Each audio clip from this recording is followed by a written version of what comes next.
नमस्कार, बहुत स्वागत है आपका टीएनपी न्यूज का खास कार्यक्रम हुंकार देख रहे हैं आप और मैं हूं आपके साथ कोमल शर्मा।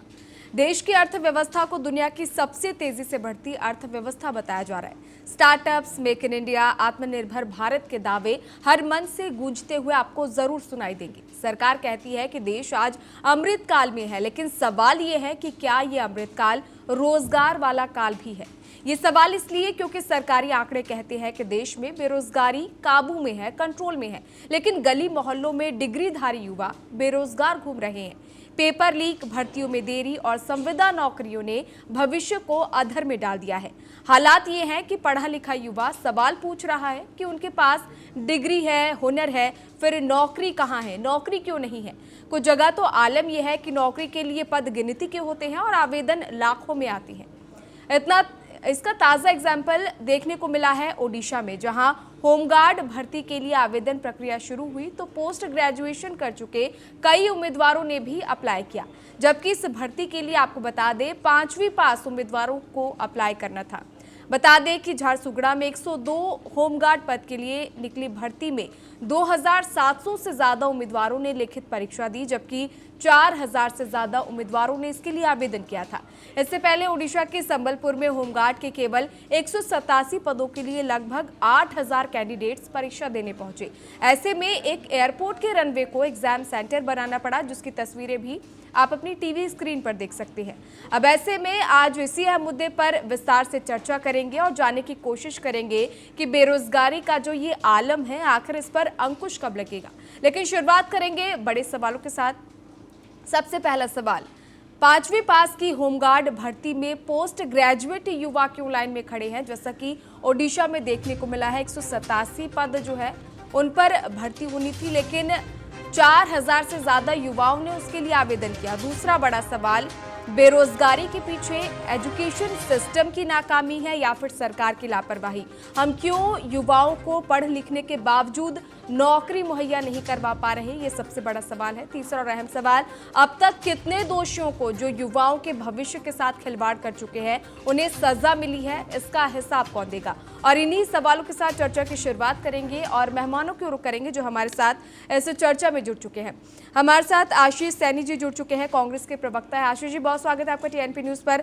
हमारे साथ प्रदीप भटनागर जी जुड़ चुके हैं, बीजेपी के वरिष्ठ नेता है। प्रदीप जी, बहुत स्वागत है आपका टीएनपी न्यूज पर। और साथ ही ग्राउंड जीरो से हमारे साथ राजेंद्र सिंह जादौन जुड़ चुके हैं, मध्य प्रदेश के स्टेट हेड हैं। सबसे पहले प्रदीप जी, आपसे ही सवाल है, सत्ता में आप लोग हैं, जाहिर सी बात है सरकार अमृतकाल की बात करती है, बड़े बड़े जो वादे हैं वो किए जाते हैं, लेकिन क्या अमृतकाल में पोस्ट ग्रेजुएटेड युवा होमगार्ड की नौकरी के लिए लाइन में लगे हैं, यही सरकार की सफलता है? बिल्कुल, मैंने अभी देखा, आपने मुझे टीवी की स्क्रीन पे उड़ीसा का दिखाया भी अभी एग्जाम देखते हुए। उड़ीसा में तो सरकार अब आए हैं, आपको बहुत लंबे अरसे बाद आए हैं और उन चीजों को देखिए ना। आज आपके चैनल के अगर माध्यम से अगर उड़ीसा को लेकर डिबेट हो रही है तो दिखाया गया कि वहाँ शुरुआत भर्तियों की हो चुकी है और दर्शाता है कि उड़ीसा में जो बहुत गरीबी सबसे नीचे स्तर पे था, उड़ीसा उभर के आ रहा है। वो दिख रहा है मुझे इस चीज के बारे में। धन्यवाद देना चाहूंगा टीएनपी न्यूज का, कम से कम उड़ीसा की चर्चा तो हो रही है आज देश के किसी चैनल के ऊपर, और होनी भी चाहिए। सब चीजों पे होनी भी चाहिए, सब राज्यों पे होनी चाहिए। और मैं तो टीएनपी से कहूंगा कि सब राज्यों को भी करें। और उड़ीसा की बात है, उड़ीसा इस गरीबी से निकल के ऊपर आना, उभर के आना चाह रहा है, उसको लेके राज्य सरकारें काम करनी शुरू कर दी है। और मैं तो धन्यवाद देता हूँ अपनी सरकार को, उड़ीसा की सरकार को। कम से कम आज बार दिशा जो पूरा ही दिखाया जा रहा है टीवी पे कि भाई देखिए उड़ीसा में भी कहीं नौकरियों की शुरुआत हो गई है, जो जनता के सामने दिखाई नहीं देता था। और आपने जो पोस्ट ग्रेजुएट वगैरह बात की थी, जब कोई आवेदन होता है तो सब भरते हैं। बिल्कुल, तो आप समझिए कि अगर 5वीं क्लास की अगर 5वीं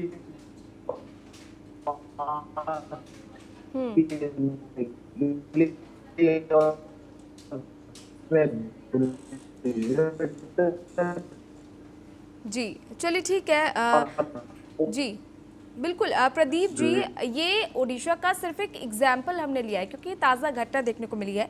आशीष जी हमारे साथ जुड़े हुए हैं। आशीष जी, क्या लगता है सिर्फ ओडिशा के ये हालात है या फिर बाकी राज्यों में बिल्कुल ठीक है? अगर ताज़ा मामला बिहार का देखें, बिहार में भी आपने बड़े बड़े प्रदर्शन देखे होंगे युवाओं के, पेपर लीक की समस्या तो बहुत आम देखने को मिली है। जी देखिए, पेपर लीक भी और भर्ती ना निकलना, और अगर भर्ती निकलती है तो उसके लिए मतलब 200 भर्तियों के लिए हजारों लोगों का आना, और जो उसकी योग्यता से कई अधिक योग्य व्यक्ति है बिल्कुल। उनका अप्लाई करना है। ये दो चीजों को दिखाता है। नंबर एक कि आपकी योग्यता के अनुसार रोजगार की कमी, इस वक्त सरकार के पास रोजगार की बहुत कमी है। जो सरकारी पोस्टें हैं उनको ही नहीं भरा जा रहा, उनको खाली रखा जा रहा है। साथ ही कॉर्पोरेट को मदद करने के लिए कॉर्पोरेट के इशारे पर बहुत सारी भर्तियों को रोका भी गया है, और उसके जहां भर्तियां रोक पाने में सक्षम नहीं है वहां पर पेपर लीक करके रोका जा रहा है।